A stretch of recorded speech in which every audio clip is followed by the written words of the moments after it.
কাটিগড়া কাণ্ড নিয়ে মুখ খুললেন বিধায়ক কমলাক্ষ।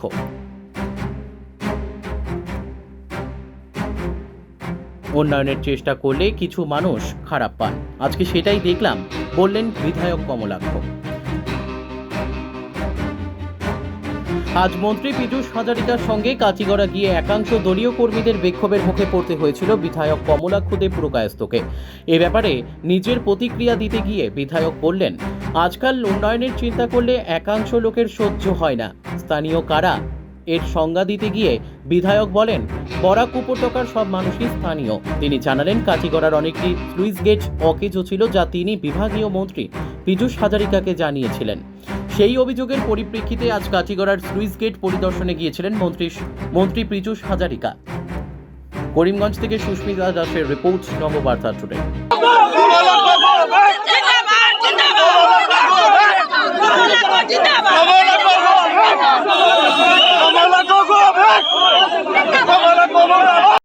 উচিত, কিন্তু ফার্স্ট আমি জানতে পারলাম যে ডেভেলপমেন্টের জন্য চেষ্টা করলেও কিছু সংখ্যক মানুষ খারাপ পায়, সেটাই দুর্ভাগ্যজনক ব্যাপার। মন্ত্রী মহোদয় গেলেন, মাননীয় মন্ত্রী পীযূষ হাজারিকা গেলেন, এবং সেখানে সুইচ গেট 6-7টা সুইচ গেট ছিল। এটা প্রায় কিছুটা সেখানে জলগুলো আউটলেট ঠিকভাবে হয় না, সেগুলো দেখার জন্য বা মান্থলি কীভাবে রেকারিং খরচ দিয়ে সেগুলোকে ঠিক করা যায় মন্ত্রী মহোদয়কে বলেছিলাম, এবং মন্ত্রী মহোদয়কে বলার জন্য মন্ত্রী মহোদয় সেই সরজমিনে সেখানে আসলেন। এবং দেখতে পারলাম যে ডেভেলপমেন্টের যদি চেষ্টা করা হয়, যদি মানুষকে যে সাহায্য করার জন্য যদি একটা মানসিকতা গড়ে তোলা হয় যদি, তাহলে কিছু সংখ্যক মানুষ খারাপ পায়। আজকে সেই জিনিসটা দেখতে পারলাম। তাই আমি সেটাই বিশ্বাস করি যে মাননীয় মুখ্যমন্ত্রী যে সিদ্ধান্ত নেবেন বা সামনের দিনে যে কথাগুলো বলবেন, যাতে সেই মর্মে যাতে আমরা চলতে পারি। এবং কাটিগড়াবাসীর সঙ্গে আছি, বরাকবাসীর সঙ্গে আছি। 3rd গ্রেড 4th গ্রেড চাকরি আজকে ইন্টারভিউ সেন্টারের লিস্ট বের হয়েছে, মুখ্যমন্ত্রীকে বলেছিলাম সেই সেন্টারের লিস্ট করিমগঞ্জে দেওয়া হয়েছে। সামনের দিনে যাতে আমাদের local 3rd grade 4th grade চাকরি যেগুলো হবে সেগুলো যাতে লোকালি যাতে হয়, যাতে আমাদের অঞ্চলের ছেলেমেয়েরা যাতে বঞ্চিত না হয়, সেই কথাগুলো যদি বলা হয় যদি, তাহলে কিছু মানুষ খারাপ পায়। সেখানে আবার বলা হবে বরাকবেলিতে থাকার পরে বলা হবে এত বড় একটা বরাকবেলি, এত বড় একটা জায়গা একটা, সেখানে আবার বলা হয় যে লোকাল, সেখানে কে লোকাল কে স্থানীয়।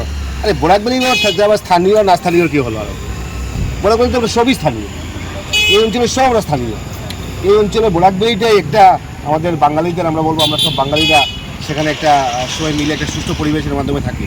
আজকে মুষ্টিমে কয়েকজন যে জিনিসটা করলো, নিশ্চয়ই সেটা যেটা ভালো জিনিস নয়। এবং রাজনীতির জন্য আমি মনে করি একটা রাজনৈতিক প্রেক্ষাপটে এবং রাজনৈতিক পরিবেশে এরকম বাতাবরণ মোটেই হওয়া উচিত নয়। এবং আজকের দিনে যারা করলেন, যারা তার ব্যক্তিগত স্বার্থে, আমি মনে করি ব্যক্তিগত স্বার্থের জন্য সমষ্টিগত স্বার্থকে আমরা জলাঞ্জলি দিতে পারি না। তাই সমষ্টিগত স্বার্থ, অঞ্চলের স্বার্থ, কাটিগড়াবাসীর স্বার্থ, বরাকবাসীর স্বার্থ আমাদের মুখ্য উদ্দেশ্য।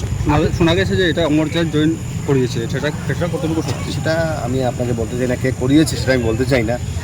কে করিয়েছে বা কে করেনি সেটা নিয়ে আমি বলতে চাই না, বাবা আমার বলার ইচ্ছে নেই।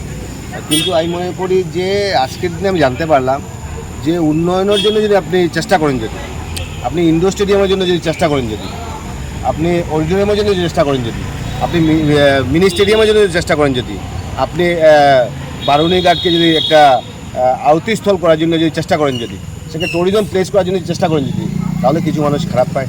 তো আমার সেটা কিছু আসে যায় না। আমি মনে করি যে উন্নয়নের স্বার্থে, ডেভেলপমেন্টের ক্ষেত্রে আমরা যাতে সবাই এক হয়ে যাতে সামনের দিন যেটা কাজ করতে পারি, সেটাই আমাদের উদ্দেশ্য। আমরা শুনতে পেরেছি যে আপনার এই বিষয় নিয়ে মুখ্যমন্ত্রী আপনার সঙ্গে কথা বলেছেন, কতটুকু সত্য? দেখুন, মুখ্যমন্ত্রী আমার সঙ্গে সবসময় কথাবার্তা বলে, সবসময় ওনার সঙ্গে কথাবার্তা হয়, এবং he is the only chief minister যে প্রত্যেকজন বিধায়কের প্রত্যেকটা সময় উনি মনিটরিং করে থাকেন।